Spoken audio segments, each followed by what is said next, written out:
Hi guys, it's Craig from Injury Active Clinic. Got Jessica here as well. I currently look after some of you roller derby girls and guys. So I've been chatting to a few of you. A few of you have been mentioning about potential back pain when you are skating. So what I'm going to do, guys, is just go through how to squat because I feel like, especially when we're skating, if we can get into a lower, better position with the hips rather than coming through the spine, it's going to help us not only to protect that back, but also develop more power if we're trying to protect ourselves from getting hit, or if we want to hit someone. So if I'm deeper into that position and I'm able to hip extend properly from that squat, I'm able to develop much more power than coming from here, bending through and then hitting someone.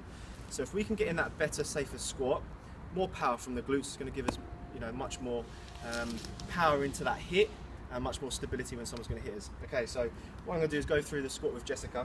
So first of all, what we're going to do is get Jessica to go kind of shoulder width apart.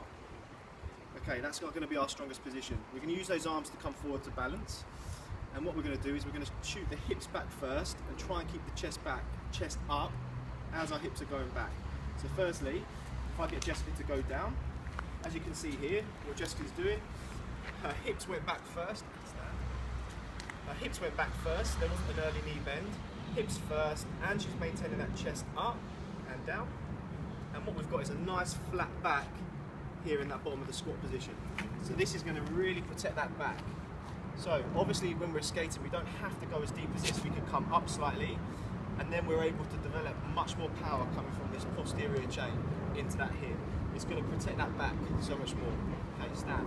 So common errors, guys, when we're going down is if we bend with the knees first, we're going to load up the front of the knee a lot more, and we're going to expose our knees to potential injuries, especially at the patellofemoral joint. And stand. And as we go down, if we don't have that range, come down into that squat. A lot of people try and get that range by bending and losing this back. So if we just lose that back here we're going to just basically create that curve. And that's just going to create so much more tension and exposure to those facets and the disc in that lower back.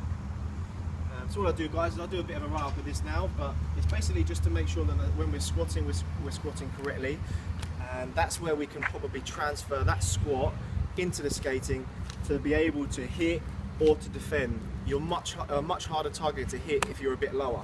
So if we can come through those hips a bit more, people are going to find that much tougher to strike you.